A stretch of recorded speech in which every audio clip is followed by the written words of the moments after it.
music, culture, politics, society podcast, interviews, movie reviews, and more. Live Sundays at 5:30 p.m. on the Film Review Live channel. Subscribe. Hi, this is Bernadette Stannis, Thelma from Good Times, and you're watching the Film Review.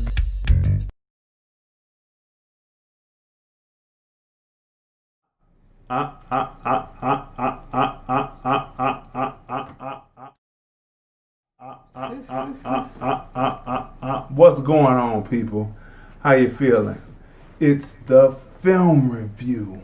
Movies, music, culture, politics, society podcast. It is the 119, episode 119, right? The 119th episode, right?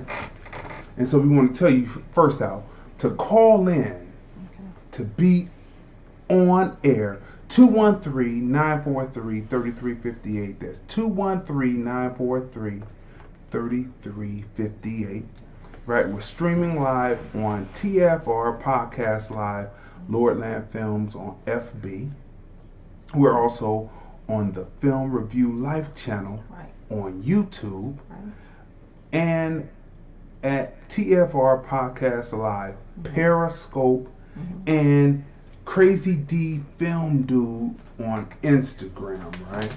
So we're getting ready to get to the blurbs of the week. Okay. We want to thank everybody for coming in and rocking with us. You got any questions, you just come on right on to TFR Podcast Live, Lordland Films, and we'll be able to answer all your things there. You know what I mean? You know what I mean? So we're going to have a good show. So first of all, it's the Film Review Podcast Blurbs.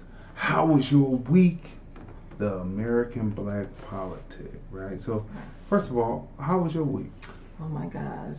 Sinuses, as you can hear. My allergies are in overdrive.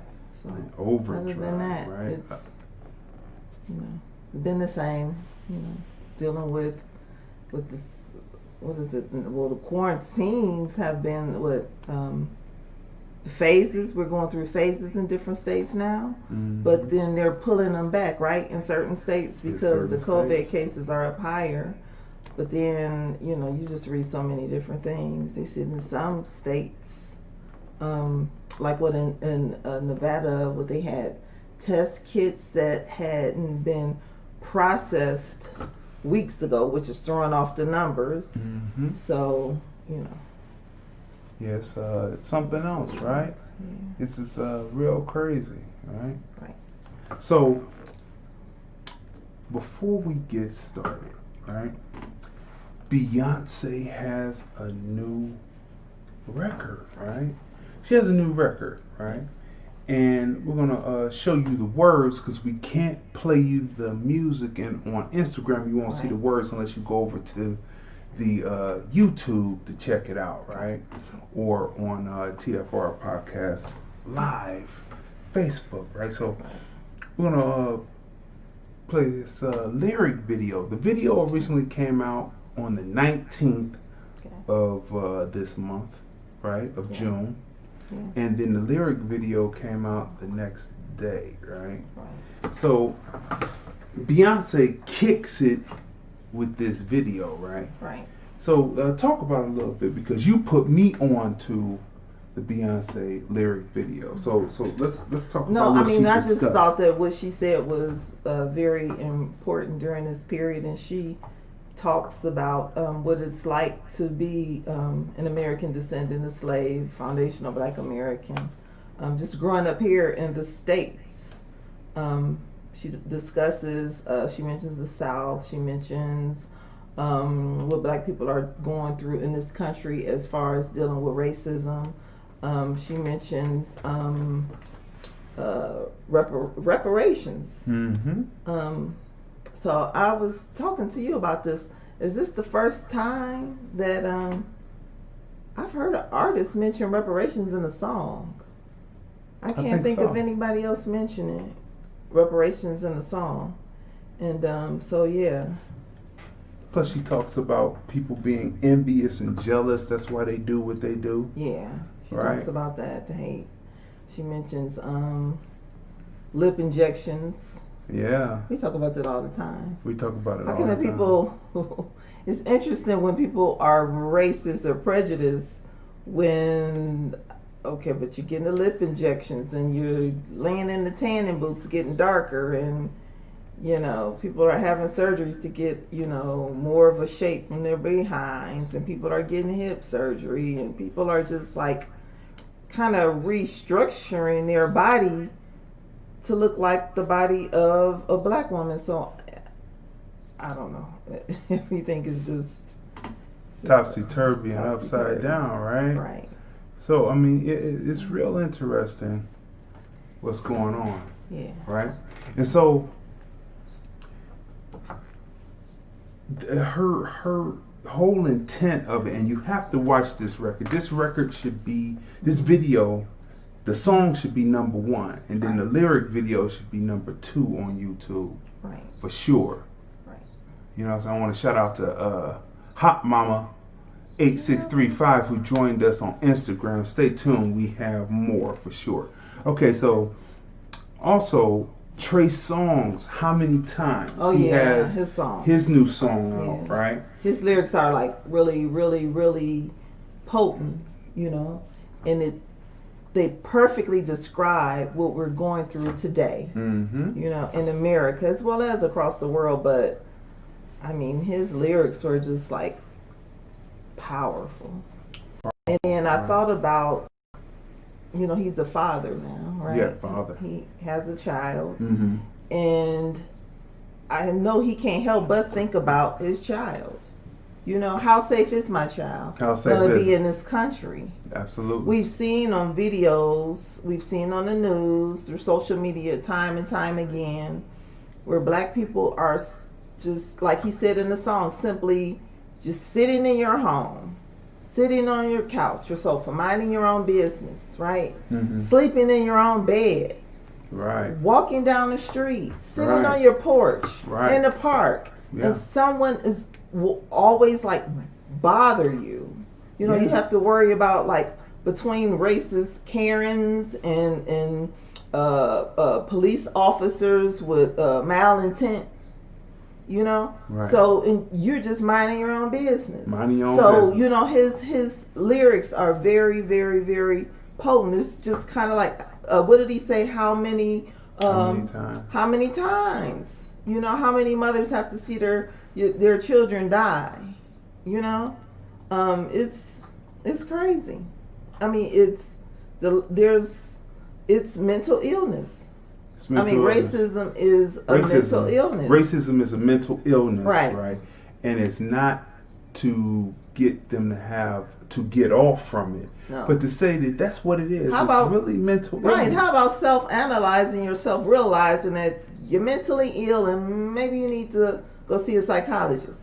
Absolutely. Because, I mean, just the cruelty that we have seen, put upon a people who are not doing anything but simply living. Just simply breathing. Right? That's right.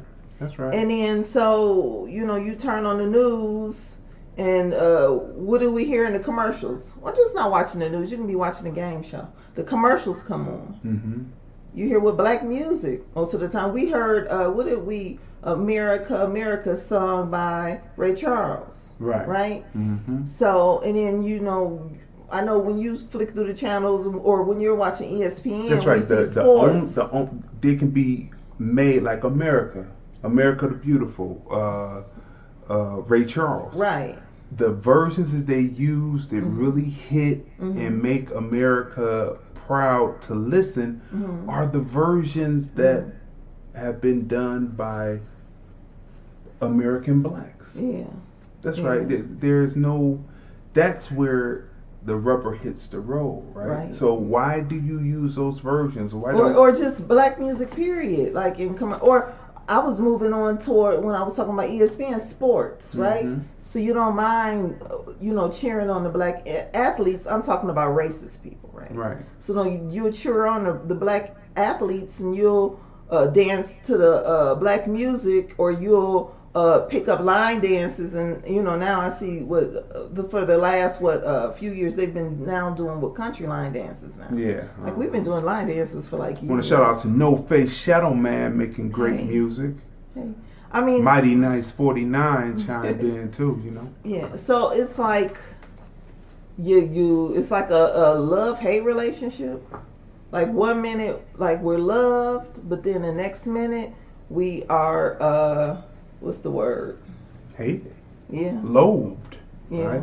213-943-3358 to be on air on all platforms. 213-943-3358. We want to hear from you on any of these topics.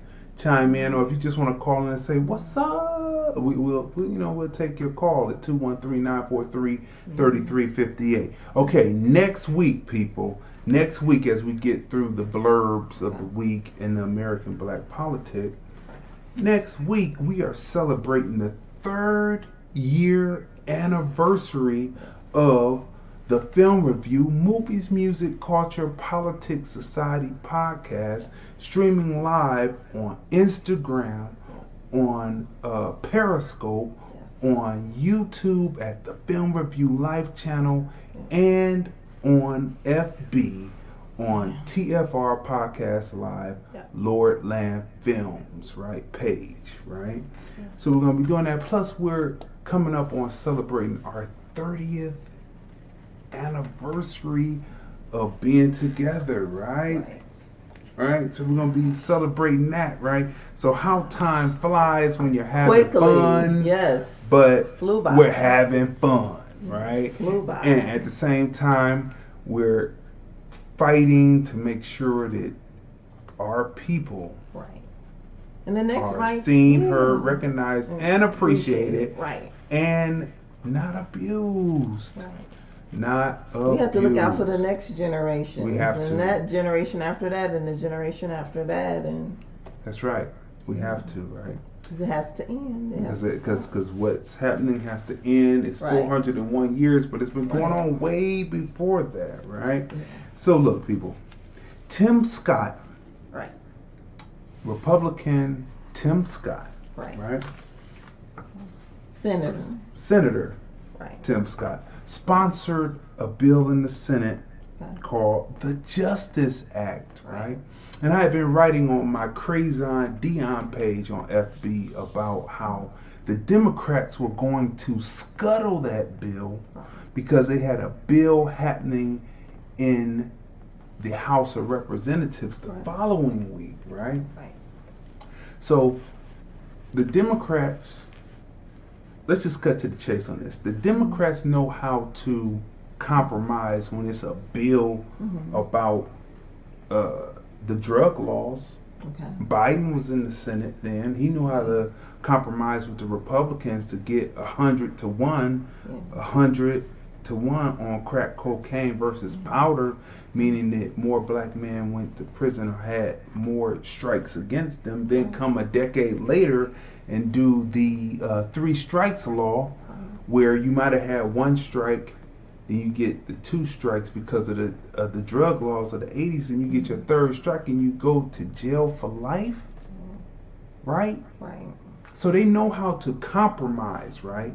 And Tim Scott, you have to go onto YouTube, not now, after the show, or the next day, and listen to what Tim Scott was saying in his speech of disappointment and his remarks in disappointment to the bill not passing, right? Listen to what they say. I want to say what's up to Tanya Congress, who's listening to us right now on Instagram. Go and watch his remarks of disappointment. And what you will find is he sat down with the leadership of the Democrats in the Senate and said that we will give you the amendments necessary. Let's get the bill from the House that's going to be passed next week. Bring it in to the Senate and let's merge them together, because that's how laws are created. The House creates a version. Right. The Senate creates a version. It's voted on in the House. It comes over. It merges with the Senate bills usually, and then it goes over to House for them to ratify. Then it goes into law. Right. That's how it usually works. Right. But they said there was no teeth in this. He said, and Tim Scott said he sat down with him and said we would do amendments. Now originally he was working with, what's his name? Cory From Booker. New Jersey. You're right. He was working with Cory Booker. Right. But then all of a sudden Cory Booker all of a sudden kind of bailed on the bill, right? Thank you very much, Tanya Congress. Love the format.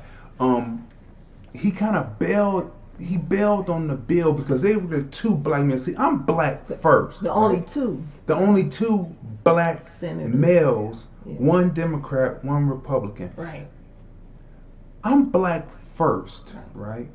And here the Democrats are playing politics with black people's lives. Now, when you go back in history, Nixon in the 60s, late 60s, had a health care bill up that had 75% of what the Democrats wanted in the bill. You can go check this. It's it's easy to Google. Before we used to have to go Dewey Decimal System, go to microfiche in the library. But it's easy to Google and find this out.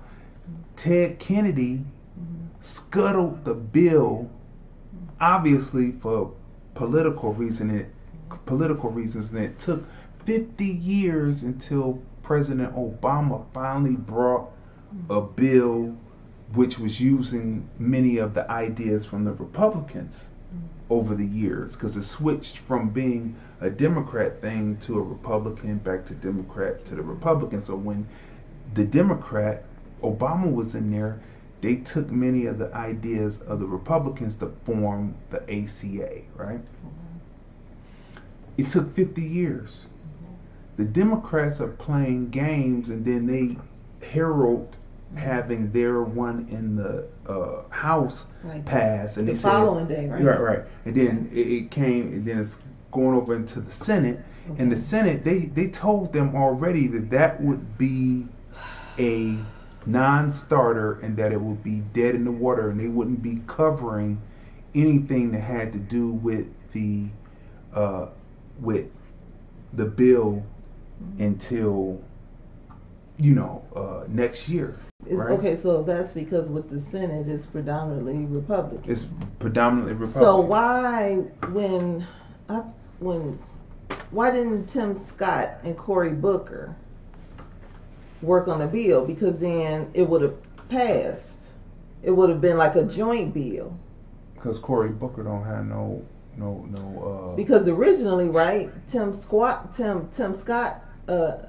mentioned that he had spoke to Cory and they have been working on the bill. Right. So, which would have been great because the bill would have been passed, because you would have had a senator from the Democrat Party and then the senator from the Republican Party, and they both work together and push the bill. It's not about politics, right? Isn't it supposed to be about your black constituents, right? Right. Who have over the years been loyal and put many politicians in office, Democratic politicians in office. Right. So all they needed was. Why didn't they just work together? Like Tim Scott had his hand out. In the beginning, Cory was on board, but then all of a sudden, I guess Nancy Pelosi and Schumer got involved, and then they wanted to do their own, and then knowing that the Senate was going to say no because they know it's a tit for tat, which really pisses me off because it's not about politics, right? It's about the lives of black men and women who are murdered. Right. Again, like I said, simply just for breathing. So when you have, come on now, we know what the Republicans are about and what Donald Trump is about, or, come on, we know about the racism on that side, and but on the other side, racism on that side too, on the Democratic side as well, because here was the opportunity where the Republicans, under the tutelage of Tim Scott, was going to push this bill. Push a bill. And then they slap him in the face and want to do their own. And see what it is politics. Instead of working together. And they knew, Nancy Pelosi knew that, what's his name, Mitch McConnell, was going to be like, well, screw you. You guys didn't. How many times have they come together and worked and pushed bills? You talked about the one that Biden. Both of them, yeah. Mm-hmm. They come together and they work on bills all the time when it's for the benefit of white people. Because in the end, you have Mitch McConnell, the Republican, Trump, they're white. You've got, on the other side, you've got Nancy Schumer. You've got Chuck Schumer and Nancy Pelosi. They're white. Mm-hmm. But when it comes to a collective, something in a collective, like that, what was it, the bill that Biden had? Yeah. They'll all come together when it's something that, as a whole, it benefits white people. Right. But they couldn't come together when this black senator and this black Democrat was talking about doing something to stop the murders of black people. That's right. They couldn't come together for that. Right. They wanted to play politics when it comes to black bodies. Right. These are black people, a black Democrat, a black Republican. The black Republican had the bill, and the Republican, and Mitch McConnell, who we know from Kentucky, not Kentucky, but we know that he is stumped down. Yeah. A bigot, right? He is from Kentucky. Yeah. Stumped down bigot, right? Right. We know that, right? But he was willing to put something together to get something done, and said that once they passed it in the House, they would come together and work out the differences and put the bills together, right? Right. And so the Democrats are playing games, and so Cory Booker decided to go along with Kamala Harris, who isn't even ADOS. She's not American descendant of slaves, right? Stingray says, "Dem repubs, two-headed snake." This is true, but when you're doing politics, we wouldn't have what we're able to do to walk around freely now, even though the 13th Amendment is backhanded. Still keeps slavery alive through the prison system, right? We wouldn't be able to walk around if we weren't using the political system to advance where we are, right? So it just behooves me what the Democrats did, and they're doing this because they think they're going to get the black vote. Not doing what they just did. They think they're going to get the black vote because they're going to say, once Biden gets in there. Well, that's what they originally said. You remember? I know, but I'm saying but then Tim Scott put together a bill. Yeah, but I'm saying is, but they're pushing that, and they're going to say, once Biden gets in there, then we're going to be able to push this through, because they think they're going to win the House and the Senate because of polls. But she tried it, right? But what happened? Black people said, no, we're not waiting for Biden to get into office for you guys to put a bill together, right? So the black community pushed on that. So fast forward to, I guess now they have a bill dead in the water? Dead in the water, because it's not going to be taken up until next year. Everybody's going to find out. They're going to find out if they are going to win the House and the Senate, right? If that's not enough to wake people up, I don't know what else will wake people up, because it's a game. Clearly they have no respect for the black community. Right. It's kind of like a pimping the whole situation. They want to pimp out the black community, but in return, they don't want to give anything.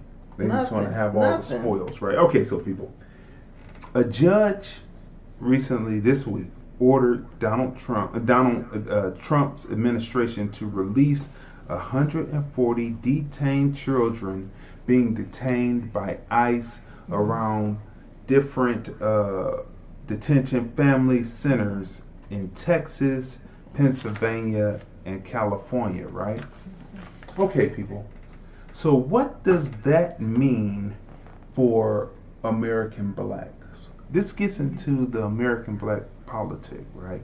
What does that mean, them releasing these people, releasing the children? Either they can be released to people who are already living in the country, or they got to go back to their people across the border, because they've already, a lot of them have been deported themselves, right? So that because of the COVID virus, and they said that the Trump administration didn't work with ICE to ensure the safety standards for the children, right? So that's why they have to be released. Yeah, so and they have high COVID cases.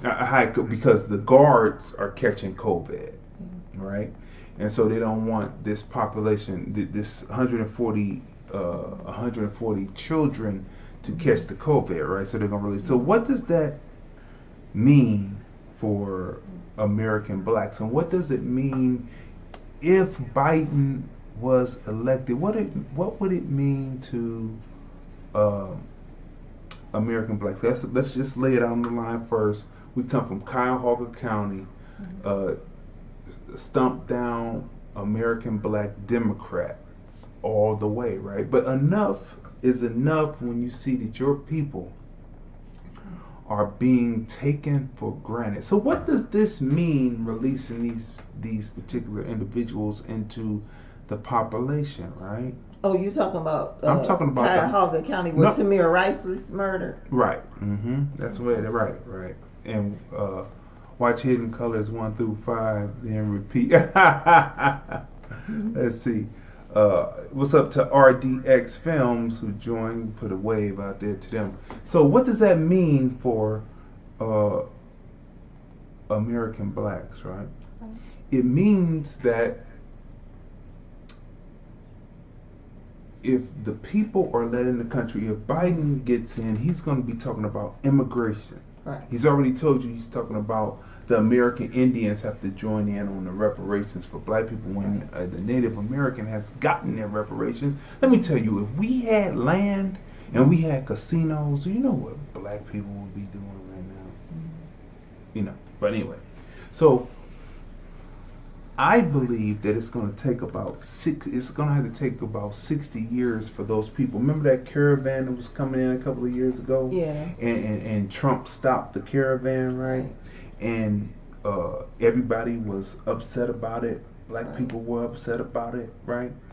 And they really didn't really look at what the advantages were to American blacks for them stopping that, and also deporting illegal aliens. More job opportunities opened up because the Democrats are about giving jobs. They're about giving an EIN number to the illegal immigrants, so that then they could get a home and then register to vote and hopefully vote Democrat. But what they don't realize is the Hispanic minorities usually vote Republican because they see who's on top. Just ask the Cubans. They do it all the time. So it will have to be like 60 years. It'll have to be the grandchildren or great-grandchildren of the people who came over coming into the country. Because you want to know why? Because they're going to have an angst against America for being detained, right? And who are they going to take it out on? They can't get to the 1%, so they're going to take it out on your children. They're going to party. Let's party. Here are these drugs. Let's spash the black people out because we want to be on top of black people, right? And we're going to be talking about film. We're going to be talking about a film tonight called Confession of a Nazi Spy. And in that film, you find out that the American government would rather fight against possible Nazi spies infiltrating the country, saying that they were escaping Nazi Germany as it came in, then rather than to have black people be put into the factories, be put into their place, their rightful place in the society, they would rather deal with possible spies from other countries that are Caucasian, than they would people who had built this country and who were looking for their rights to be and have factory work, right? So we're going to be talking about that, but it's going to have to take about 60 years because we need to weed them out, because we don't have children, right? Why should we care, right? But we care about the next generations, because those are the ones that's going to be there to put us in the place that we're supposed to be, right? But if you get people and people are coming in, they're trying to overtake them, and they use what do people use to overtake people with? Drugs, crime. Who's going to be subject to the drugs and crime, especially when the people who were detained have angst against America? It's going to be the people who they have traditionally at the bottom of the totem pole. And why will they do it? Because they can't get to the 1%, but they want to climb to get to the 1%, so they will want to keep American blacks at the bottom of the totem pole, right? So, Confessions of a Nazi Spy stars Edward G. Robinson. It came out in 1939, right? Right? It came out in 1939, and it just tells this uncomfortable truth, and we're going to get into it later, but the reason why I reference it is the NAACP was fighting at the turn of the 19th into the 20th century, right?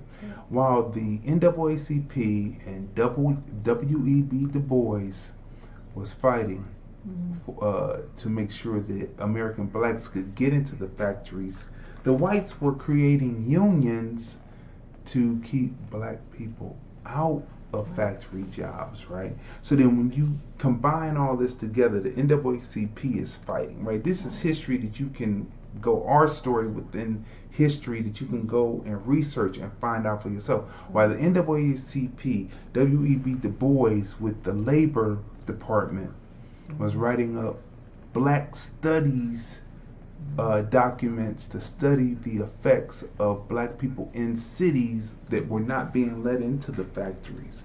This happened the report happened in between 1897 and 1903, right? But this is something that's going on for a 30-year plus span by the time, from the time of the report to the time of when German people were escaping Nazi Germany once Hitler came into power, right? So this is going on, and W.E.B. Du Bois had already wrote the report. The NAACP was already fighting. The American government would rather fight with people, rather deal with people who looked Caucasian, that would get the white classification, that may be Nazi spies, that may want to blow up factories, may want to get military plans to send back to Nazi Germany, rather than put black people who, again, were built to take America forward, right? Did you watch the Ukraine impeachment hearings, right, about Ukraine? That's what first or second generation Ukrainian, just like they were doing during when Nazi Germany rose. They had first generation, I mean, not even, they had immigrants working in the factories fresh from out of Nazi Germany. They didn't know if they were spies or not. You see how this is going? I was shocked because during the hearings, employee after employee, like different people who worked for the government, like they all had like this thick accent. Like none of them were American. They were all European? That's from right. different parts From of different Europe. parts of Europe. Working for the American government. Working for the American government and being placed above You're right. American blacks. And there are many, many black people who are more than qualified that could have those positions. Could have those positions. Absolutely. It could, right? So look, people, it's just I was trying to remember the show we reviewed would be great for them to look into. What was it on Amazon Prime? What's it With called? the Nazis. Oh yes, The hunters, right? Check that out. You have to see this. Yeah, based on the truth story. Now, people, while as we tie all this together for you as we move through the American black politic, right? I got this meme. It says 1920 versus 2020. Now, on the left, the NAACP will put flags out the window to let people know another black man was lynched in the South, right? Over on the right side of the screen is the NAACP building. It's saying a man was lynched by the police. Another black man was lynched by the police, right? 100 years, right? And we're still going through the same things, and we don't seem to be able to get off the hamster wheel, right? And there's a reason for that. Did you notice how fast they were able to decide that, okay, June 19th, people have been fighting for June 19th for years. Right. And all of a sudden, they found a way to make, they automatically said, June 19th should be a holiday and everybody should be off, right? Amazing, right? As one people would say, amazing. Now this right here is pretty interesting. This is during the height of the heat of the protests a couple of weeks ago, right? Mm-hmm. The poster that the woman has, she's a Caucasian woman, and she says, "I'm sorry I'm late. I had a lot to learn," right? I'm sorry I'm late. I had a lot to learn, right? Now this is where the rubber hits the road, right? Because Trump signed an executive order, right? Which basically gives the people who were tearing down the different statues, which we're going to talk about that later in the show, about the statues. But the people who were tearing down the statues, right, were Caucasian majority, right? But the police were using their Facebook posts to trace them. They caught this one woman because she had a funny tattooed on each one of her fingers, and her nails was just jacked up, right? And she had her hands up, so they were able to trace her. They traced this one woman by a shirt she bought from off the internet. So they were tracing these people, and they're giving people minimum 10 years for destroying the Confederate statues, right? This is where the rubber hits the road. Truly it does, because we talked about them putting skin and blood in the game. Are they going to be willing to be on the front line for black people's liberation? Because we've talked about it. We've talked about it way over 401 years, right? But it's been 401 years in this country. But are they going to be willing to do that, to put their blood on the line? That's where this rubber hits the road, right? So they were able to track people, and even if they had masks or not, and they've been charging these people, and he passed this executive order. He's going to give them 10 years or more, right?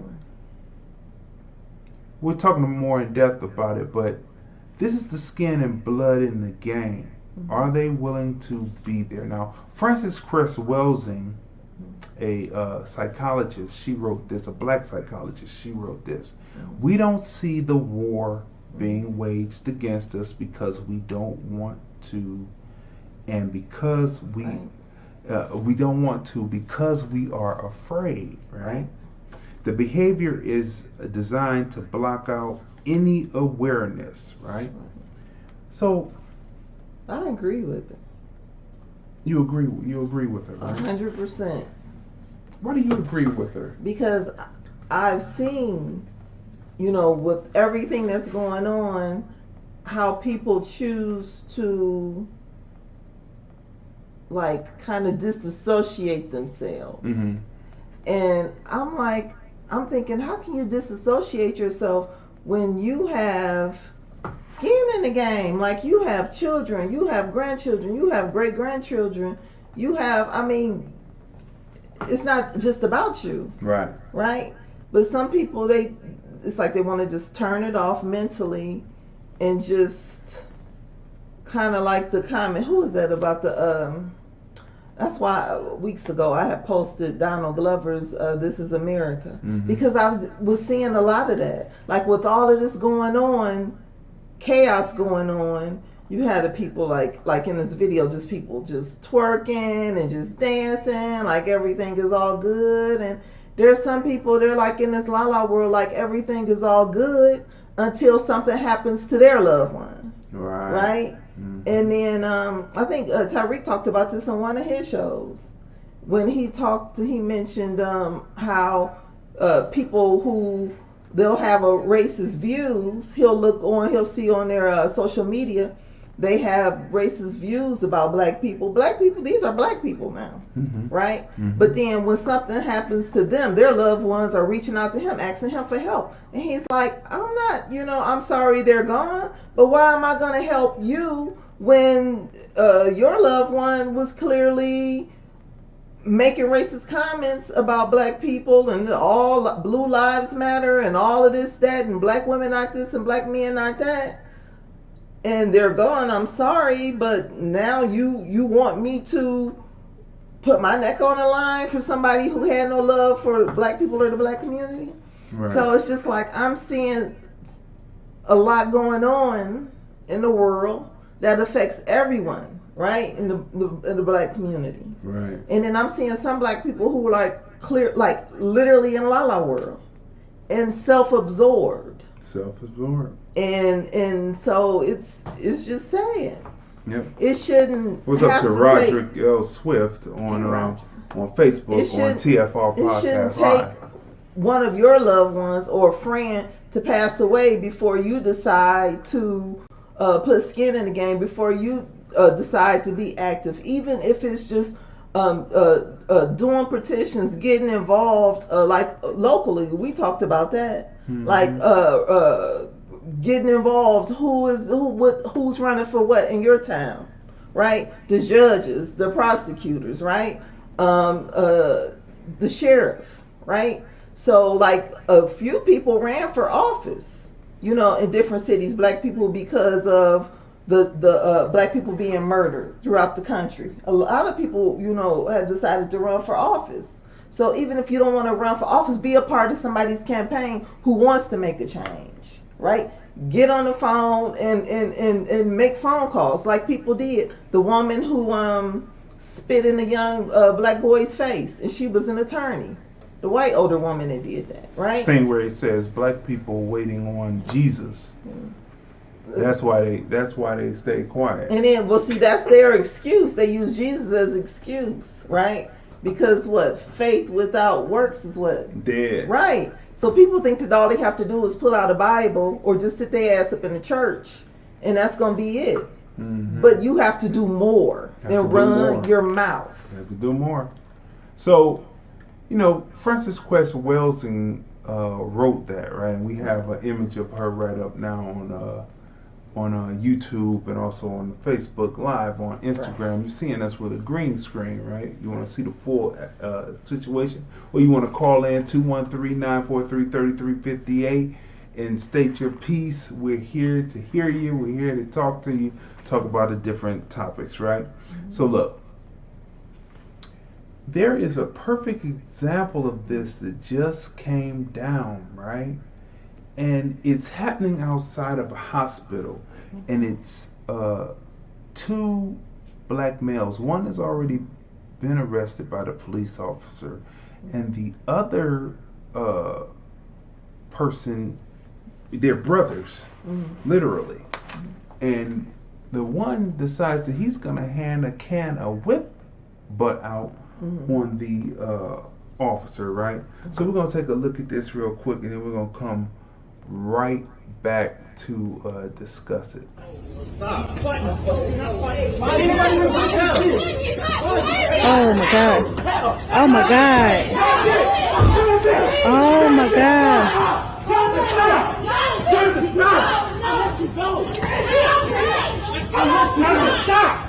Oh my God. Hey, don't shoot him, sir. Please don't shoot us. Okay, so the one brother is handing a can of whip butt out on the officer, right? He's got him down. The other brother, who was down on the ground, who was cuffed, he somehow hops up with the cuffs. He's cuffed behind his back. He hops up and somehow he trips his brother up, who is protecting himself and trying to protect him from the police officer. Somehow he trips him up. And he's then underneath the police officer. Then the one that tripped him up with the cuffs on said, and then the officer gets his bearings about him after getting smashed, because he was getting smashed, right? And he somehow is reaching for his gun. Then the one brother is saying, please don't shoot my brother with the gun. Now look, for one thing, I don't know what was happening. I don't know what that fear is or what not is, but he's going to be charged the way that he would be charged, right? Because he handed it, but they could have gotten a way to possibly get a lawyer or something and then get back. But not for me to say anything that would necessarily obstruct justice, but they could have gotten away. You know, he would have handed a can of whip ass on them, and then they would have walked away for it, and then be able to get their bearings about them and possibly be able to beat the case, right? Because it was on tape, and the officer, come to find out, would have probably been charged for excessive force, right? And you have a right to defend yourself against a police officer if they are wrongfully trying to arrest you, right? Right. So I don't understand what it is. Here's one who has the fight to fight back. Here's another who is already cuffed, gets up, trips his brother up, and then gives the police officer the upper hand, then says, please don't shoot my brother. I just couldn't understand it. I saw it. I didn't understand it. I just didn't, right? So look, up on the screen right now we have one call. Every time you see police officers threatening not to do their job because of Black Lives Matter, remember this. And the image is of a black doctor and his nurse corps trying to save a person in a Ku Klux Klan robe that has been shot, right? And they are actually up there trying to save him and putting in the force. It's a still of them actually, and that's why in many times we're better humans than the savages who have claimed quote unquote human being, right? And so this is what this depicts, right? That we can separate what's happening to us as a people versus those who are savages who cannot, right? They cannot separate from what's happening. That's why they separated the black guards, prison guards, away from the one who choked out George Floyd, right, with his knee. Minnesota, right. Right. They separated and told the black officers to work on another floor, Right. and they will only have white officers. It's really a strange thing, right? So many double standards. Many. Right. Now, the last meme that we're going to show within the blurbs in the American Black Politic for this week, because we like to do these shows ever so often, and people like to say, well, why do we constantly talk about this? Because there's still a problem. So every now and then we have to come with these. I mean, you have to talk about it until things change, because the Jewish community, what do they say? Never again. They will never forget it. Never again what happened to them. That's right. What they dealt with during the Holocaust, right?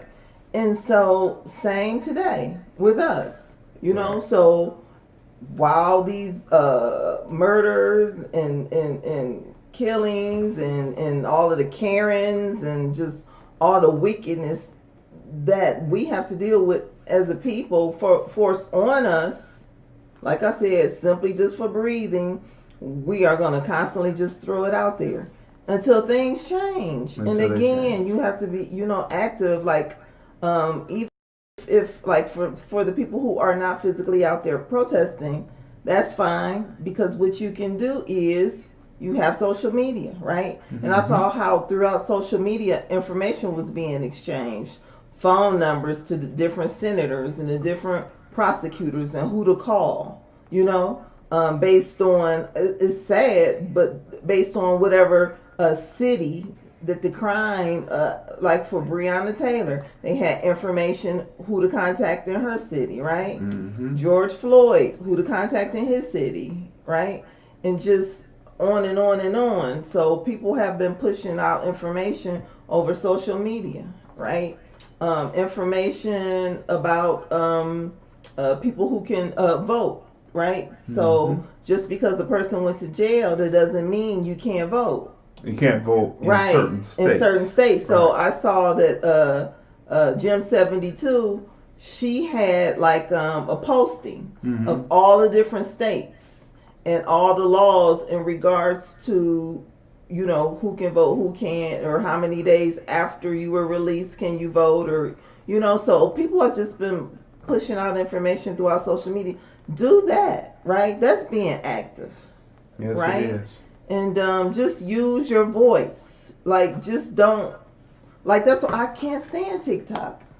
Like, it's just like the worst thing ever, right? Because just like all of in social media, they all have what are those people? Monitors, yeah, right? Yeah, uh-huh. And then so that TikTok has one. Well, we know they do because they wouldn't allow any postings in the beginning of George Floyd, like, because they had to hashtag George Floyd, hashtag Breonna Taylor, and TikTok wouldn't let any of that be released until the black community kind of like, well, what is this? Are you a racist? Why are you not letting us mention it or put up prayer hands? What's going on to Stu Elzy, who's watching? Hey, Stu.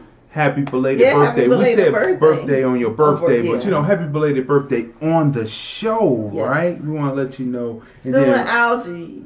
And then Roderick said, you're right. Right? So again, people, we are simulcasting on TFR Podcast Live, Lordland on Facebook. Right. On YouTube, it's the Film Review Live channel.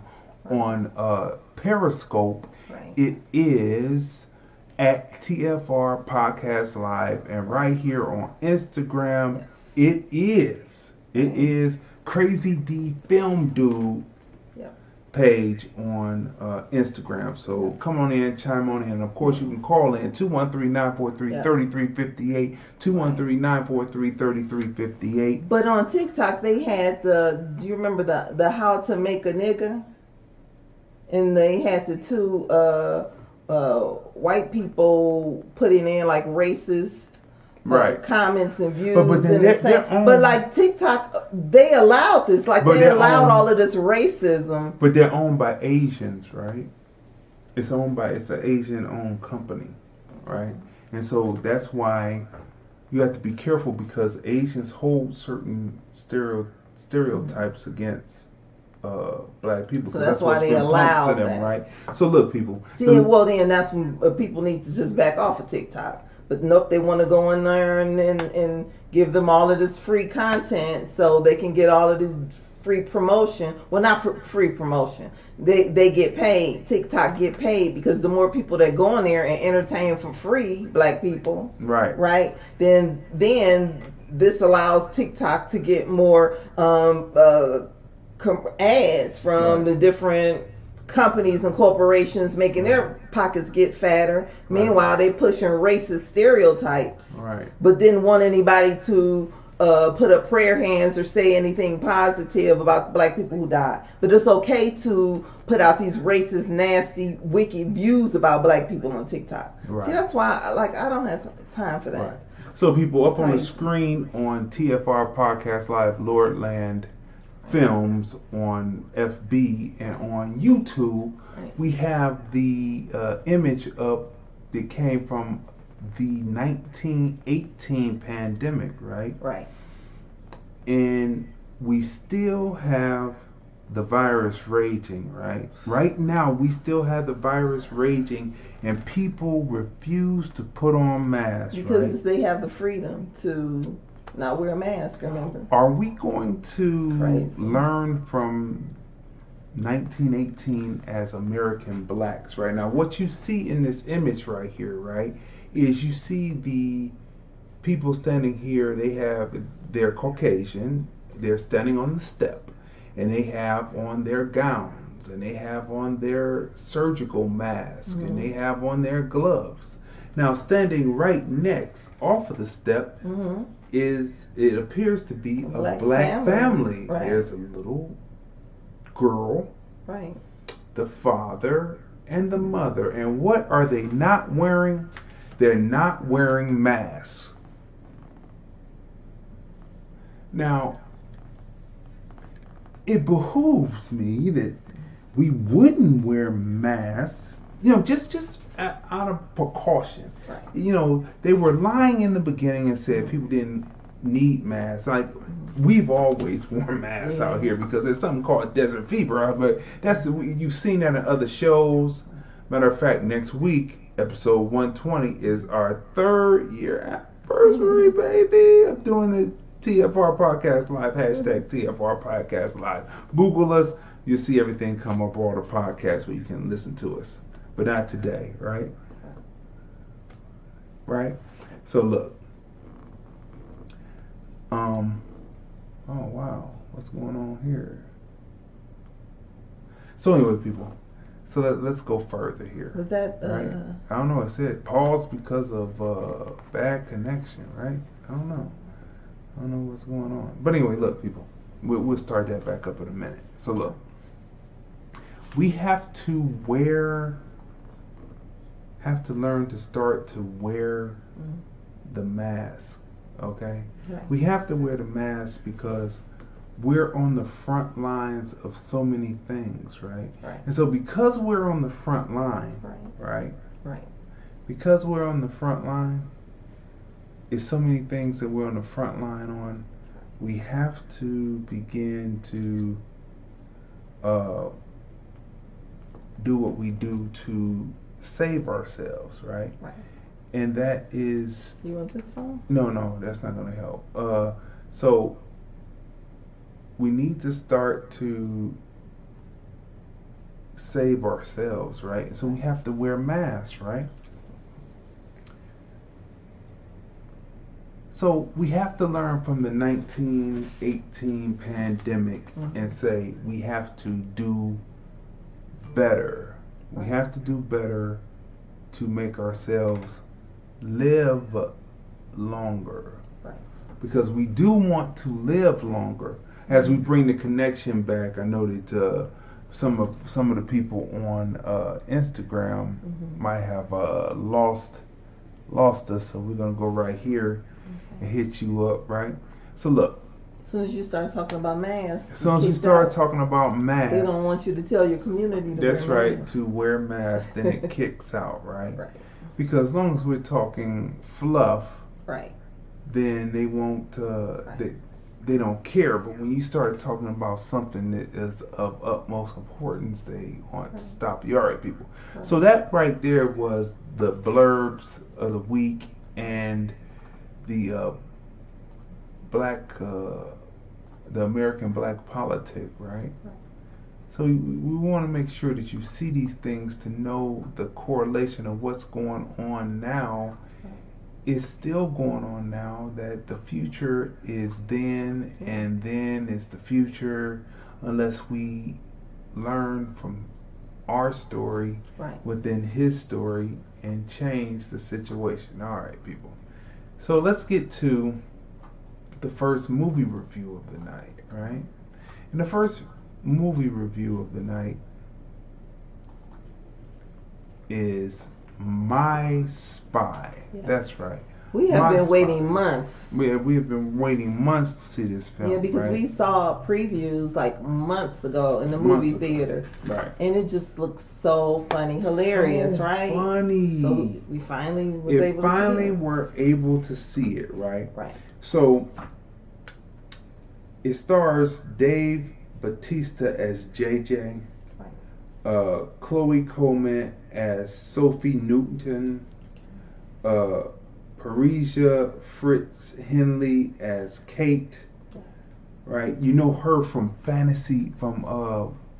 Blumhouse's Fantasy Island. She plays the wife on the island. If you haven't seen Fantasy Island, make sure you go back and watch our review on Fantasy Island, then watch it. You will, Blumhouse's Fantasy Island, you will be riveted. You will be standing there, and she plays the wife there, right?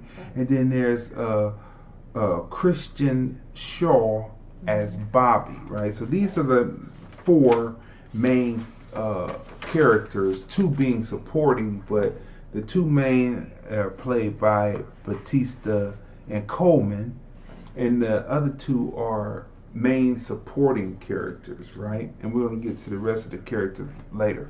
These four take the audience on this ride in this serious, dramatic acting, tongue-in-cheek comedy action, right? Full of twists and turns, masterpiece. Yeah. So this is a dramatic acting, tongue-in-cheek comedy action, full of twists and turns, masterpiece, right? My Spy, written by Irish Holber and John Holber, and directed by Peter Siegel. My Spy should be #1 on Amazon Prime. Because if it was in the theater, believe me, it would be #1 this weekend. It would. It's hilarious. And then the cast, I love that it's a diverse cast, right? And what's up to Craig Baxter? That's stereo. He's watching. 213-943-3358. You want to call in and talk about any of the topics that we were talking about today? Chime on in anytime. But My Spy should be the #1. It should be the #1 movie on Prime. It would have been the #1 movie in the theater. Because the way it is created, the way that it has developed, right? The way it develops, it is not the regular comedy fare. Like I said before, it is a serious, dramatic acting, tongue-in-cheek comedy action, full of twists and turns, masterpiece, right? The plot. A CIA agent finds his last chance with a case that finds him and his partner protecting a mother and daughter. But when the danger comes, will he and his partner be on time to save the mother and daughter? That is the schema of the show, right? You need to see this movie, My Spy. We were pushing this, you know, because we had saw the previews in the theater during the same time when Lovebirds trailer came out. Now, Lovebirds trailer in the movie, we reviewed that a couple of weeks ago. The trailer pretty much stayed true to it. It's not a tour de force like this film, right? And we noticed that this My Spy's trailer was getting more laughs in the theater, and the audience seemed more riveted than on other comedies. So we were looking forward to seeing this. It's a buddy film comedy action film, right?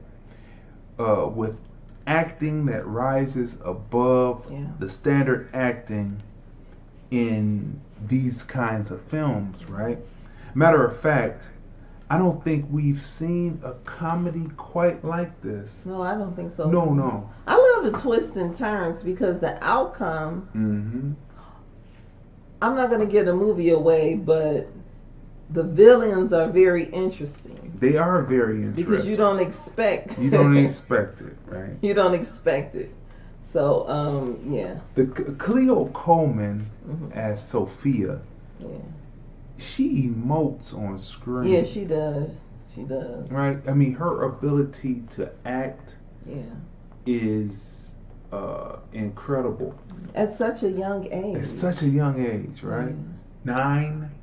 Wow. I mean, that's amazing, right? And then, you know what? Watching this film, I said that she literally, like, could play, you know, in like a part 1, 2, and 3. She can like grow up, like actually being a spy. We can see her as a spy as a teenager, from like you know, college years, young lady, up until adulthood. This is a great like platform for her because it's that good. It's hilarious. It's kind of like, it's like a adult humor, but it's the type of humor that'll go over a child's head, right? Don't you think?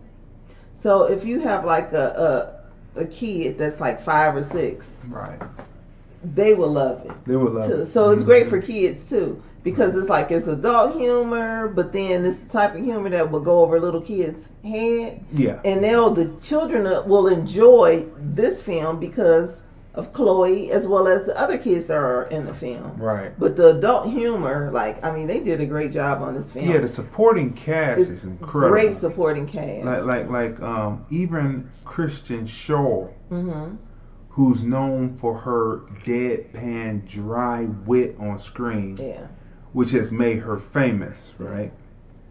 Takes it to another level as and Bobby the partner, right? It was good to see her in this role. This is a really good character for her. Really good. Really and good.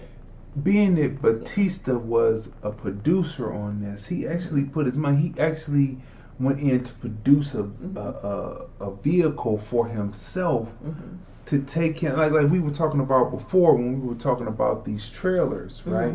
Last year when we were talking about this film, he's using the model that The Rock, Dwayne Rock Johnson, did, with coming from out of action, then doing comedy, and then showing his acting prowess and ability, and he's using that model, and this was going to springboard him, her, and it looks like it would be a franchise. Yeah, it is a franchise. It was going to be a blockbuster. I mean, because his act, like, you know, he's able to do drama well, because there are scenes, dramatic scenes, and then comedy, because there are scenes when he's hilarious. So we don't want to give anything away, but like, this film is a good film. That's right. It's on Amazon. Really, Prime. It's a great film. It is worth and we don't watching. say that often. Like, this is a film worth watching. And during this whole quarantine, we have time to watch additional films beyond the ones that we would normally review, right? But so we have and coming in season 3, right? Celebrating. We've seen a lot of years. things. No, coming in season 3, we're going to be rolling through a lot of films back to back to back on episodes. And this film, really, really, really stands out. Like, this is a good film. This is a great. It had us like falling out laughing, and then looking at the way that they could act, really act. The Parisia Fitz-Henley as the mom brings strength and direct action with a touch of kindness to the character. Right now, you'll see what we're talking about when you watch this, because she comes in with direct action, and it's just COVID-19 has messed up so many things. This film, I think, I won't go that far, but you know what it is? It's up there with Knives Out. Yeah. Right? Yeah. It's up there with Knives Out, which was another drama comedy. Right. Right. Right. Based around a family. We reviewed that. You can go watch that. But certain films that I think that would have been on top. This would have been one that was on top. Of course, Will Smith and Martin Lawrence started on Black History Month February, with Bad Boys 3, right? Right. So, but that could have been a summer blockbuster, but they released it and they hold the record, right? They hold the record right now, but this would have been a film that was up there as being enjoyable for the whole year, within the year of 2020, going to the theater to see. And so the COVID-19 novel virus has ruined a lot of things. And we have a phone call. So let's take this call. It's 216. Let's see what's going on with 216. 216, you're on the line. What's your boy. What's going on? How y'all doing? Good. All right. How are you? Stereo. Hey, what's going on? What's going on, Stereo? You got multiple numbers going on. Yeah.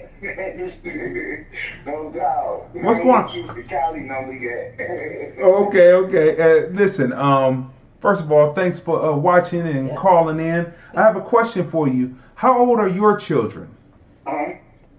How old are your children? My oldest is 37. My youngest is just turned 19. Oh, okay. I thought maybe you had, but you have young nieces and nephews, right? Yeah, definitely. Right. So the reason why I'm asking is, have you had a chance to have them sit and watch My Spy yet?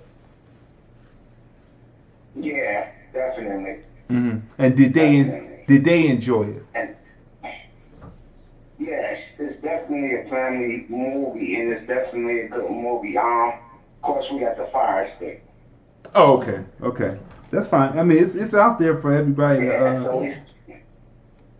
Go ahead. Yeah, we saw it like about a month or so ago. But it's real good. Mm-hmm. And did you? And that's just like, it kind of remind me. They love this. It kind of remind me of I don't know if you ever saw The Professional, but with a comedy twist. Yes. Yeah, we saw that. Yeah. Something like that. Yeah. It's kind of like The Negotiator too. With the young girl. Right. And so it's good. So did you enjoy the film? Yeah, it was great. That's the thing that was so great about it, is that it can be for an adult or a child, and they both audiences love it. Right.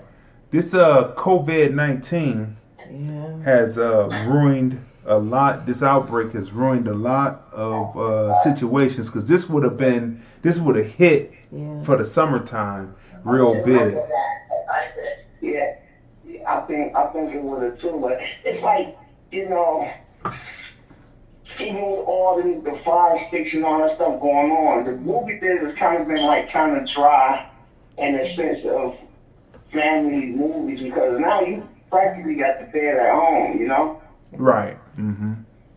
Yeah, we always, for us, the weekends were always like a date night. We'd be able to see a movie, a couple of movies over the weekend, and then come in and review them. So it was like a date night, still being able to be in the theater. And the last film we went to go see was The Invisible Man in the theater, right? That was just before everything shut down. And, that experience of being in a theater with strangers and being able to sit back and watch reactions of things and say, all different types of people find this situation within this storyline sensitive, where it brings tears or laughter. That's what we miss, Well, now they're opening theaters up again, but who wants to sit in a theater with COVID going on? No one's going. Right, that's a fact. But not only just that, but I understand because you can have it at home, but you still never get that feel of when you go to that theater. You get that big old thing, popcorn and that candy and the sound, surround sound, you know. Yeah. Because when they would show previews for My Spy, like the audience would be cracking up. They were like falling out, and I just knew this film would do really well in the theater. But with this COVID, it's like, I don't know. You don't want to chance it. Yeah. Hopefully it's number one on. Hopefully it'll be number one on Amazon, and then when the theaters do open up and the Hollywood system opens back up, because it looks like California is getting ready to take another shutdown, and hopefully. Well, yeah, definitely. Hopefully, when it opens back up, this can be a franchise for them, because it was just that good. It was on a higher level. Yeah. It was on a higher level than most buddy comedies. You know. So what else is going on with your stereo? Well, you know, pardon me? What else is going on with you? I just want to say, as far as Hollywood opening back up, you know, before even the COVID, they shut Hollywood down with the Harvey Weinstein. Oh, yeah. And, you know, I never thought about it until the other day. You know, I got to tell you this. I never thought about it until the other day. But now, think about this. We was like, no, they locked Bill Cosby up. That's crazy. But then, when I put two and two together, right, I said, Bill Cosby been trying to buy NBC for the longest, and they kept telling him no. You know what I mean? And at the end of the day, he still was doing it, but they never did nothing to him other than, you know, it's in the air that his son got, you know, killed by them or whatever. That's just in the air, but that's a theory. But my point is that it was a whole bunch of women coming forward saying he did X, Y, Z, and ZYX. Now, what made me a little weirded out, because he still was persistent on buying NBC, and you know how they do us as black men. You don't want us to have no power, but they didn't treat him like the average black man. Now, the difference with Bill Cosby, and I think a lot of people want to do, Bill Cosby is wealthy.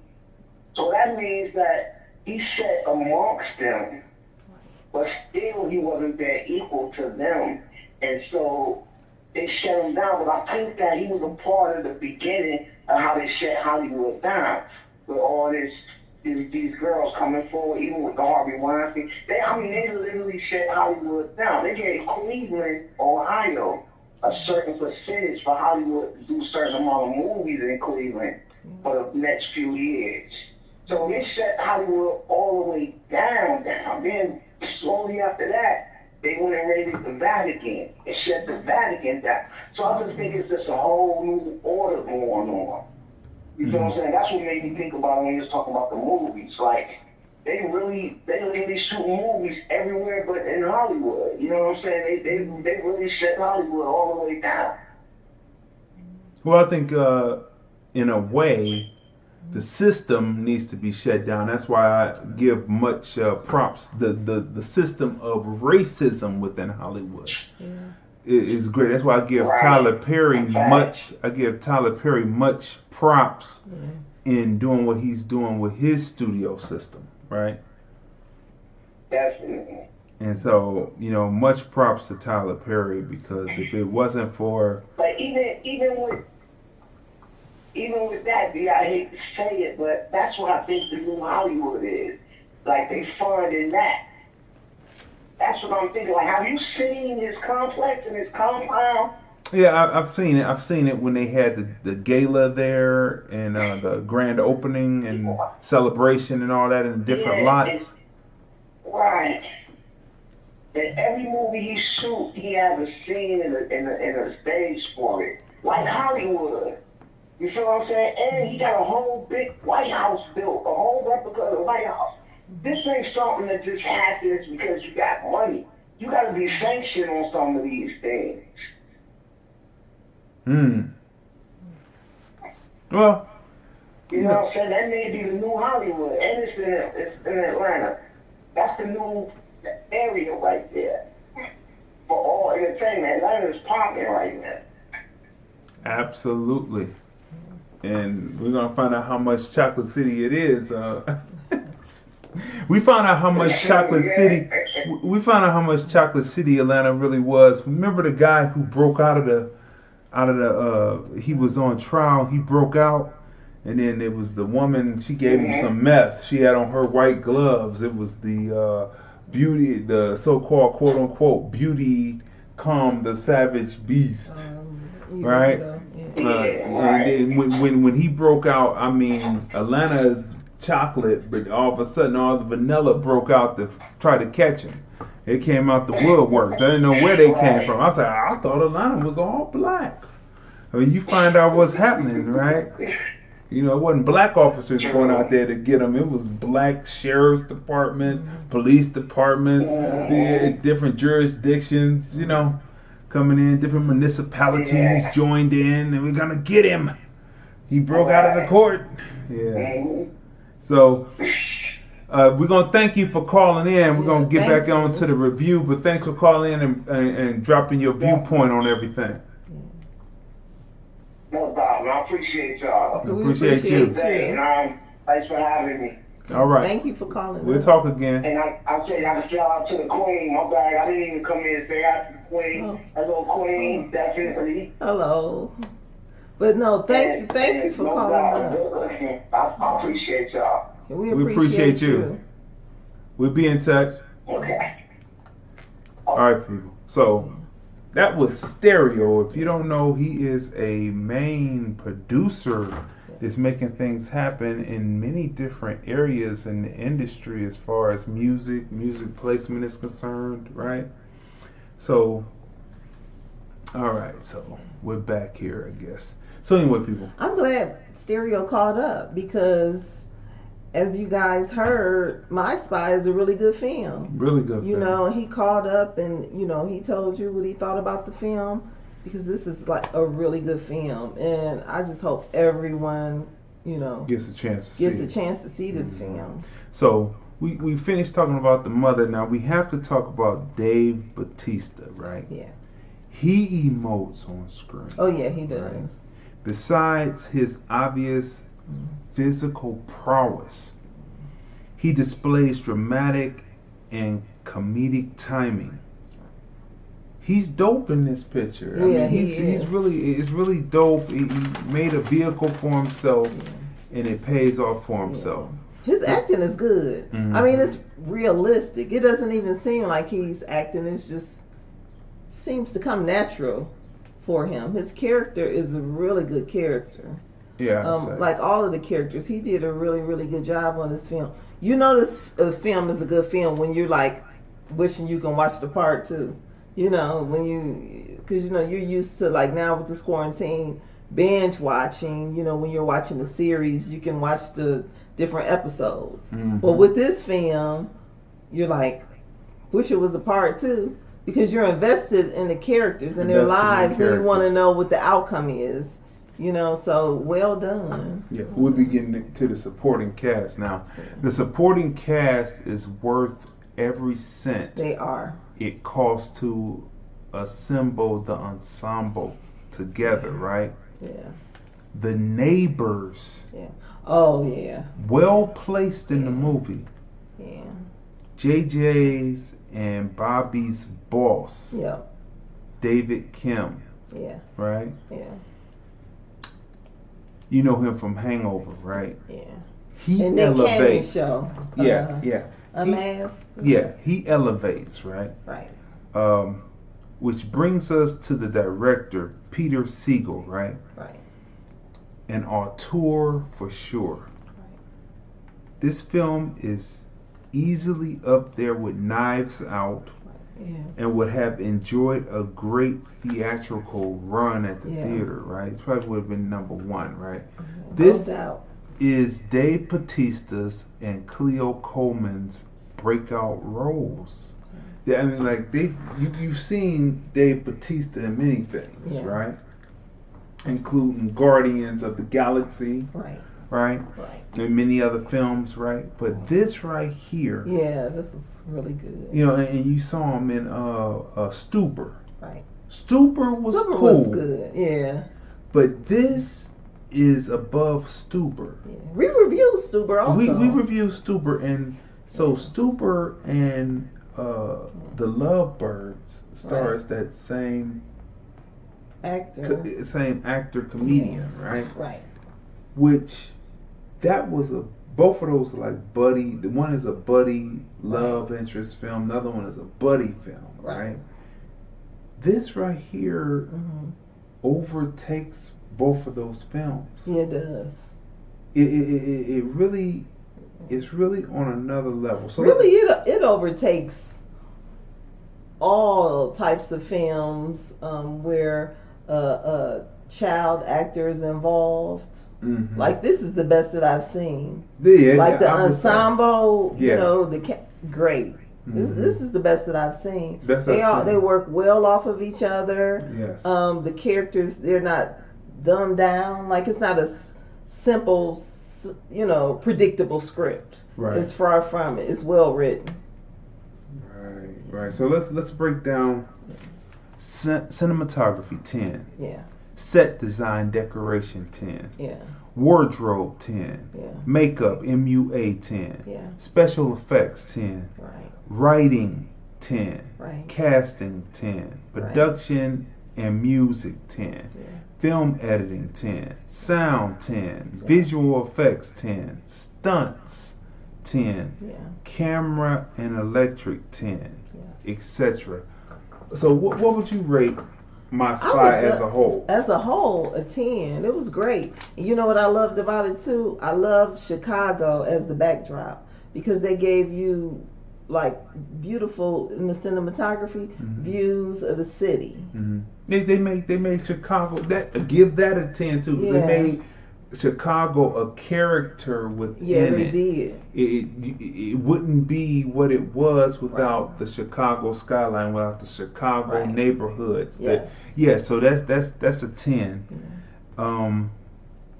My rating on My Spy, it's a 10. Yeah. All right, people. Moving over into our next review of the evening, as we bring this down here and bring this back up, is a film. Well, is a episodic, right? And it is starring Janelle Monáe. It is the second season of a show that originally starred Julia Roberts as a doctor who was a psychiatrist or psychologist that was helping returning vets from the Iraq War. Season 1. And we reviewed season 1. Yes. We gave a great review. This right here, let me point to it. This right here, we have season 1 and season 2 kind of superimposed together on here on this poster, right? Okay. This season 2, its pacing is better. I'm going to say that right off the rip. Oh, his pacing is better. Its story, its plot line is better. And Janelle Monáe as Alex and Jackie. Right. Stephen James as Walter Cruz. Right. Hung Chong as Audrey Temple. Right. Chris Cooper as Leonard Geist, right? Now, Geist is the company from the last season that was supposed to be working with these soldiers, right? Right. And you find out something very interesting about the owner of the company this season and what the product was actually supposed to be used for, right? Right. But the point of the story, or the synopsis of the story, a woman must find out what happened to her after waking up in a boat, but will she like what she finds, right? Each episode, 8 in all, are shot and edited like a movie, right? This is like a movie. The grain in it, the low-key shots, the angles that the cinematographer used to tell the story, right? The film grammar in the story, right? Janelle Monáe's acting alone or opposite with Stephen or Hong is dope. Yeah, her acting is really good. I mean, it is dope. Like, you believe it. Like, I read it. I watched the interview with her recently, and she was talking about how she developed the character, and how once she wakes up from in the boat, how she had to develop the character so she just wouldn't be a. Well, I don't want to give it away. You need to watch this. The 8th episode. She portrays both Alex and Jackie. Right. Each portrayal, she brings nuances to the characters. Brings life to the characters. Her ability to emote and her physicality is masterful. It's a masterful piece of work as an actor. What she's doing, right? You can't deny it, right? So, what did you like most about the episodes to begin with, opening up? Okay, so my expectation was really high because I really enjoyed season 1. Did you? Homecoming, right? So my expectations was like bar set high, right? Because season 1 was great. So I just knew season 2 was going to be really good because I think Janelle Monáe is a really good actress, right? So I knew it was going to be good. I enjoyed, not giving it away, her character is a character that I've never seen Janelle Monáe play before, so it was kind of like against type. So that was really good to see. So she did, like you said, she really emoted, right? It was well written. No, very well. It was great to see. I don't want to give it away, but the lead character from 1 was also in season 2, right? So it was good to see him. For me, it felt rushed, but I understand now because you said there were 8 episodes, right? Season 1, I just looked it up, 10 episodes. So that explains to me why I felt like it was rushed. Saying rushed. Yeah, for me it just ended too quick. Like it was just, but I understand now. Because I was like, it just seemed rushed. Like the acting was great, but I understand now. You said there were only 8 episodes in season 2.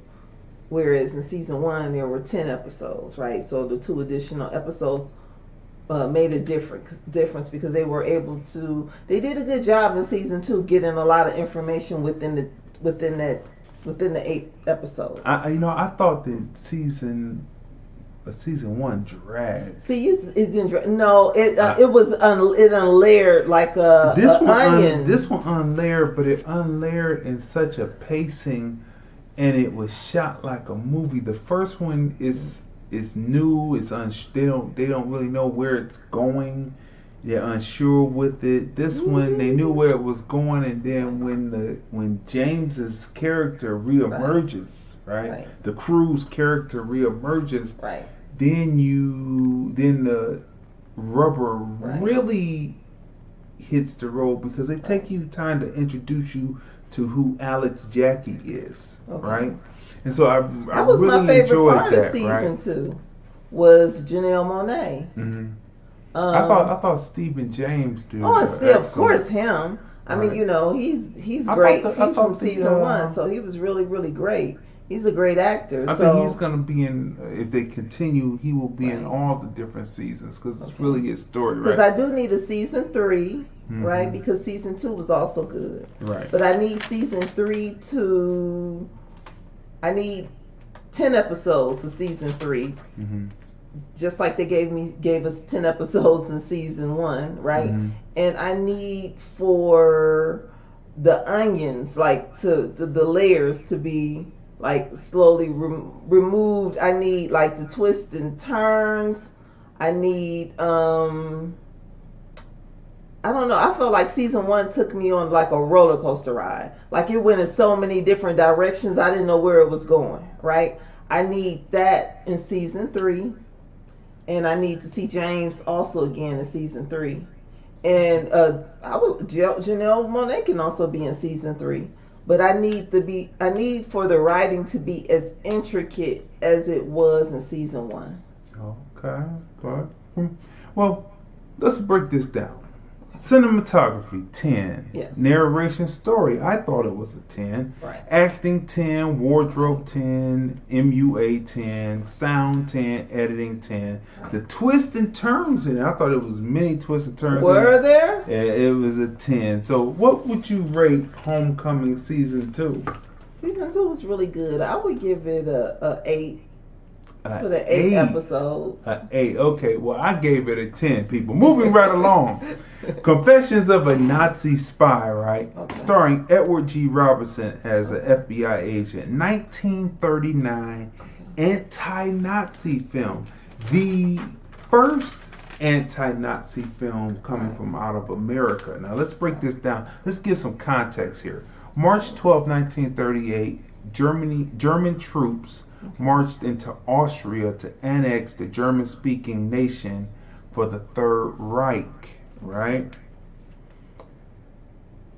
3 years before America gets into the war, right? December 7th, 1941, America enters the war against Germany once Japan drops the bomb on Pearl Harbor, a day that will live in infamy, right? May 7th, 1945, the Germans surrendered, but the Nazis didn't surrender until after Hiroshima and Nagasaki were bombed. August 6th and then August 9th, they surrendered immediately in August of 1945 after the nuclear bombs were dropped on Hiroshima and Nagasaki, right?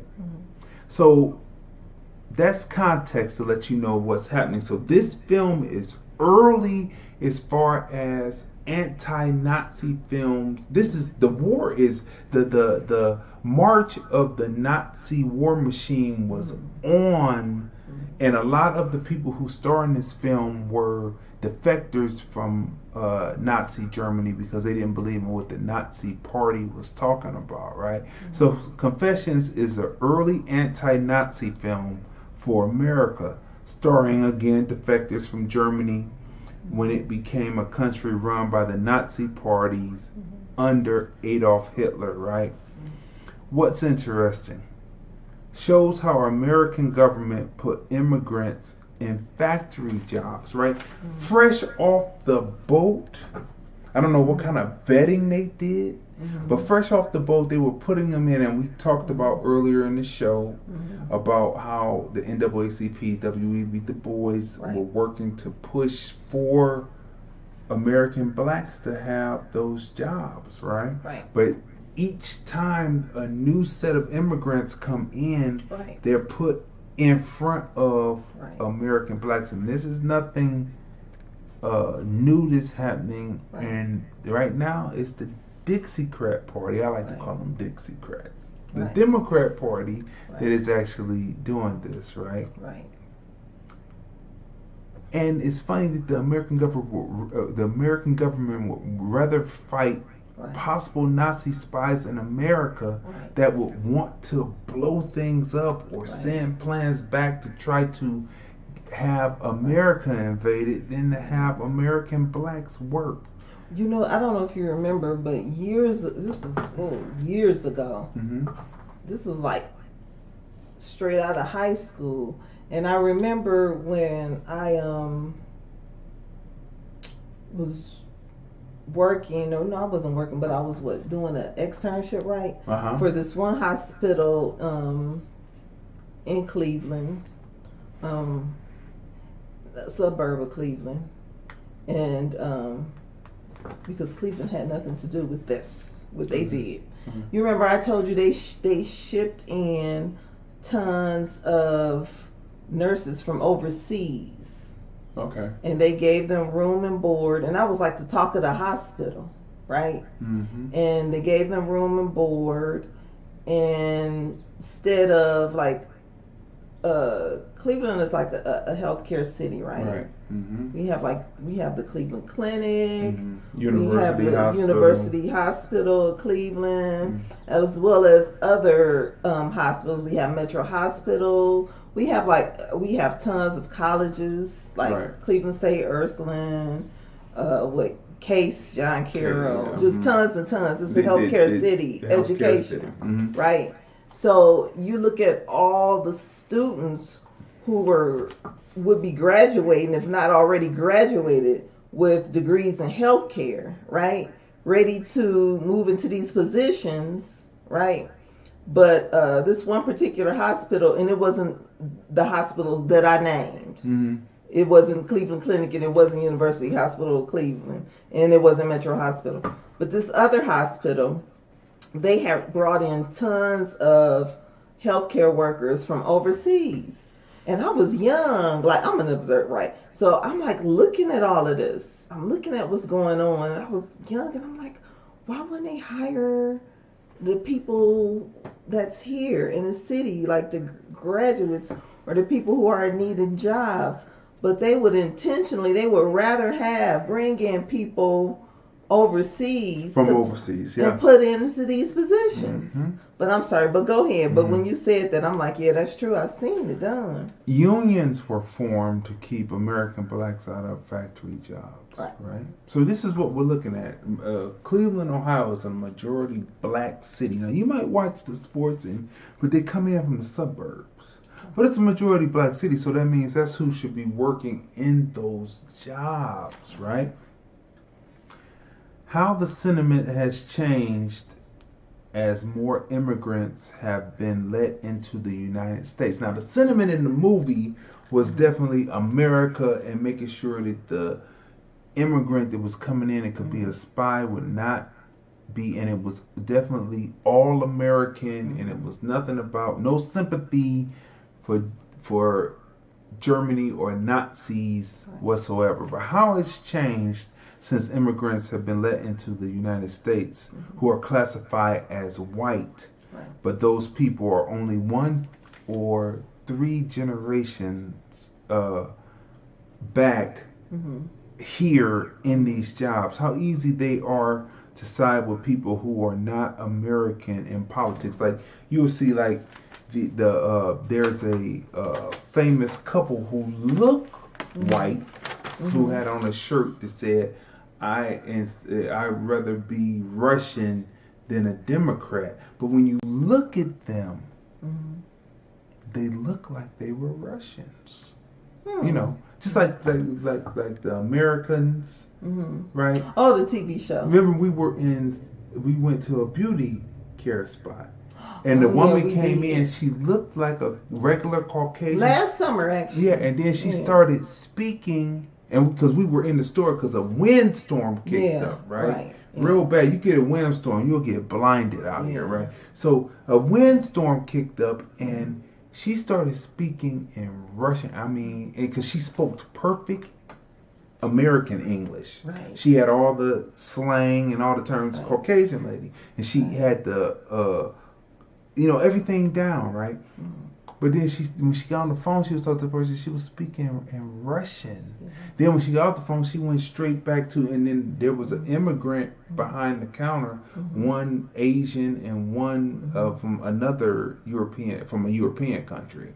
And they didn't bat an eye about it. But I'm sitting up here like, she kind of went off to the side, and what I'm saying is they didn't care because they're immigrants. Okay, so me and you were looking like we were looking because we're Americans, and I thought about the TV show American Blacks, and we're looking like, are they?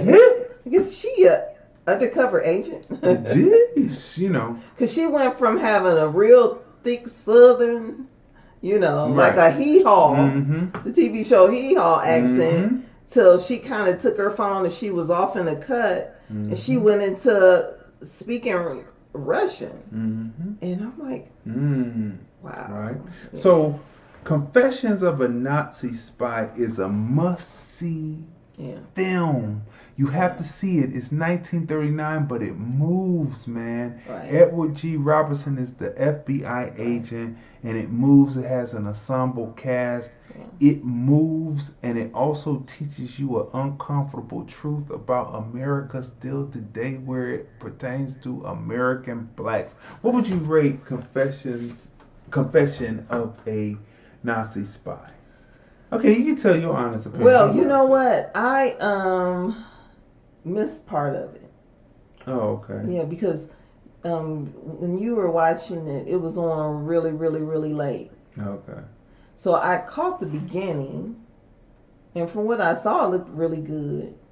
But then, So by the what you time rated? we start hitting like What did you rate? 1-some, 2-some a.m. What did you rate?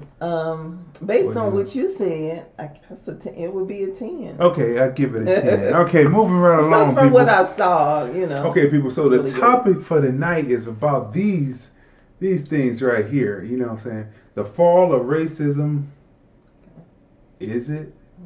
Maybe the fall. Is it the fall? Maybe. Is it? Well, look, people. They're starting to tear down the Confederate statues, right? So they're talking about the Confederate statues. They're now starting to talk about the Jesus pieces, Right. And the Jesus pieces, the Jesus statues Right. in the churches, and then the Jesus statues outside, and the Jesus paintings and everything. And they're talking about taking that down because that is surely Right. a representation of racism, and you know that. A Jesuit priest came up and he was on the news and said, well, Jesus wasn't actually white, so he agreed to take it down. See, whenever a white person agrees, there's some kind of foul in the game, because now they come up with this drawing of this guy that they say that this is what Jesus would really look like, and he looks more like a Middle Eastern. He kind of looks like the guy that was in, the guy who was the guide for Indiana Jones in Indiana Jones, the Lost Ark. He kind of looks like that guy. That guy, though, is a Caucasian that plays bad dates, and he kind of looks like that guy, right? And you're like, no, he doesn't look, and he looks kind of heavy, No, so when he gets brown, all of a sudden, when he was white, he's slim, and then when he gets brown, he is kind of some pounds. Well, they really quite didn't make him brown enough, according to the description in the Bible. And if we talk about the regentrification, like what's going on today, the area that Jesus was in looks nothing like it does right now. Right, those people didn't look the same. No, those are Ottoman Turks, right? So that is not what Jesus would look like. Right, exactly. Right. There's some people say, "Well, all this is just fictitious anyway. There's nothing to worry about." But let me tell you something. Just get it right. Where they were telling the story, it would be more like me and my wife than it would be, and more browner than it would be some Ottoman Turks. So we would say that right there. I would picture. Maybe did I see it in one of those movies like years ago? Was it in? Because Halle Berry did a David and Bathsheba movie, and I'm trying to remember if Blair Underwood was in it or not. Well, Blair Underwood played Christ. See, that's what I'm saying. I would see more of that image. Right. Like with the hair like wool, long, dreads. Right, yeah. Blair Underwood. Locked up, people. So draw us a picture of Blair Underwood. A judge. A picture, and we'll say, okay, the image of Jesus. That's it. Right. So look, people. So the Jesus statue's got to come down. So people are balking. So Trump did the executive order giving them 10-year. Okay. But the question is, what does this have to do with justice for George Floyd or reparations for ADOS? Well, you just said it. American that takes the attention blacks off of and foundational Black Americans, That's right? right. That takes the attention off of reparations. We focus on the statues, right? The 51 trillion price tag right now. So look, they're taking the whole purpose of what, and they're shifting from it to get people to say, hey, we're going to give you the Juneteenth holiday. All of a sudden, they just know that the Juneteenth holiday, people have been fighting for that for years. There was no headway. He said, let's give them some symbolic stuff. Let's give them that. Let's take these statues down. Let's put them in a museum.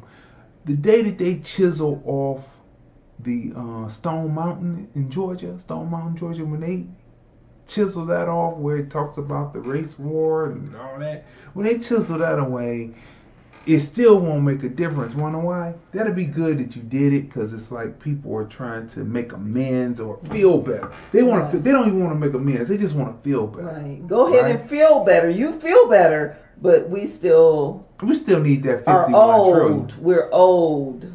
They've got this thing on ESPN talking about the females on the reservations, the Indian reservations, boxing to save their life, right? Because there's a lot of rape and stuff and murders that happen to what the white man still calls a squaw, you know, right? And so there's a lot of things going on because they're letting these people on, and I keep on saying all of this. Woe is me. Do you know what black people would have if they had land and casinos?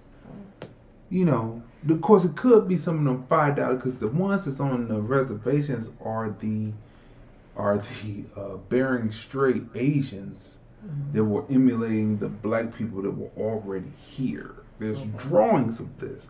There's drawings of black people, and you know what they were emulating? They were emulating the locks tied, and they used the feathers to emulate the locks tied. I've worn that style, right, on the show a few times, right? And so they're emulating that, but there are drawings where you see that. So those are the Bering Straits. And then you have the $5 Indians where it where it was people like what's her name that was running for president? Warren. Who said that she had a certain amount of Indian blood, and they paid $5 to say that their blood was Indian blood, and they became $5. And a lot of them, I've seen $5 Indians, and they're just Caucasians that look like they're Indian, right? They look like Polish people who are not tan. They're just Polish people, and they have the Indian, and they do the drumming and stuff, and it's uninspired because you have to have. But anyway, that's a whole nother story for another time. But anyway, look, people. They are distracting all from the point. It's good that you finally realize we've been telling you since way back that the way Jesus was described in Revelation, the way he's described in Revelations, is no way but anything but Jesus would be a black man with locks. That's what it would be, right? So it's great that you finally discovered that. Let's move that to the side, because that wasn't a discovery for you, because we already had told you. Right. We knew that. We knew that already. We knew this. You taking down the statues of all of them, General Lee, all of them. You might as well you might as well take down. You might as well take down all the founding fathers. Someone put a meme up and said that I don't care too much about them taking down Mount Rushmore. I just want them to shoot the noses off. Oh, like Sphinx, huh? Right. So it's cool. You can leave it up there, but let's just shoot the noses. So because Right. So, and they was talking about they were getting ready to take the Abraham Lincoln statue down, because if Abraham Lincoln was the great emancipator, right? And, why would you fashion a statue where the slave is down here as if he's a primitive, when really the slaves were artisans? They brought only the smartest and the brightest here because they knew how to build, they knew how to plant, they knew how to design. Right. Civilization, and that's why they brought him here. So why would you have the person sit down there? So they want to take that statue down. Why wouldn't you have him? If he's the great emancipator, he would be standing up, looking Lincoln directly in the eye, maybe a little taller, shaking hands. Right. Thank you for free. Right, not down there on the ground. So they want to take that one down. So that was racist in its conception. All right. So a lot of this is the grand reckoning, and this to me is a smoke screen. It's a diversion. It's a way Reparations. That's right. It's a way to get people, the way to get a certain population of the white population to get riled up and have a backlash to what's happening, so reparations can be kicked down the road. I can tell you, if Biden gets in there, reparations is going to be kicked down the road another 50 years. None of us going to be here. If he gets in there and they already scuttled the the Justice Act by Tim Scott on the Republican side, and usually the way government works, we're gonna say it again, the people in power on one side will come up with a bill. On the House side, which usually is the one that appropriates the money, they draw up a bill that has the schema of the money in it.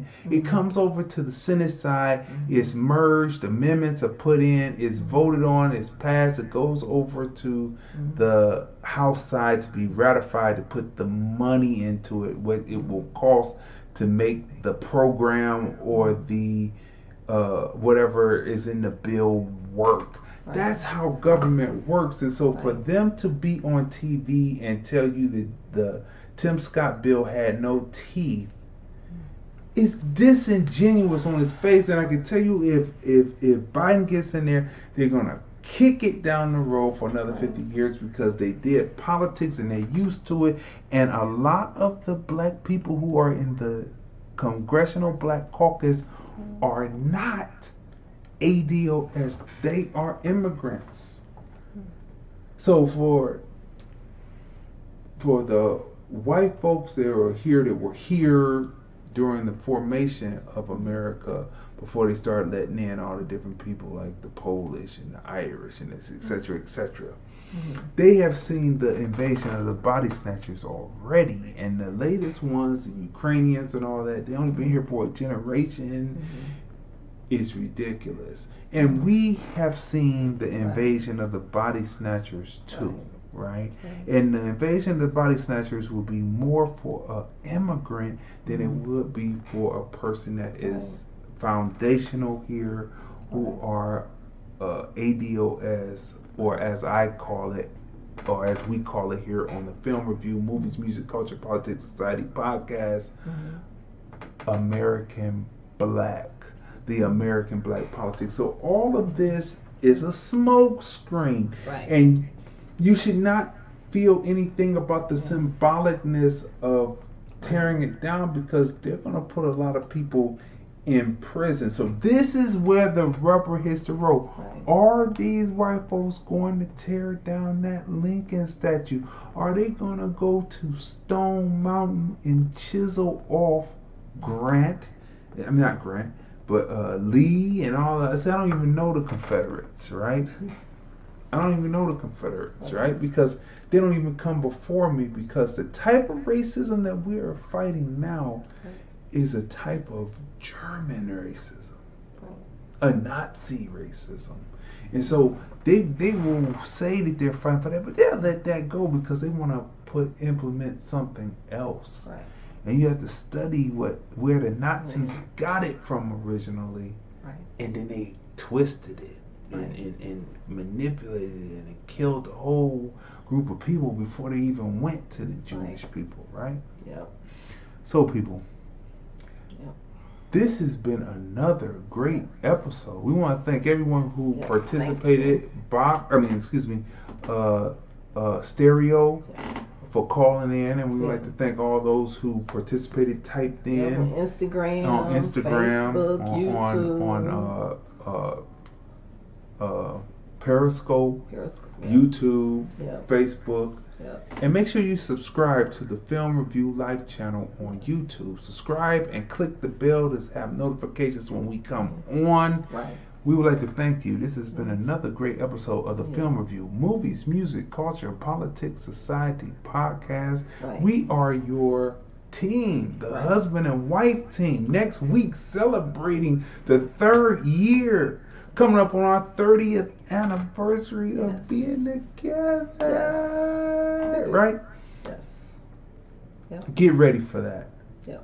the Film Review, movies, music, culture, politics, society podcast. We are the husband and wife team. I'm Crazy D. I'm Tracy. And we review movies, music, culture, politics, society on this podcast. And we will see you next week on the Film Review. The Film Review, movies, music, culture, politics, society podcast, interviews, movie reviews, and more. Live Sundays at 5:30 p.m. on the Film Review Live channel. Subscribe.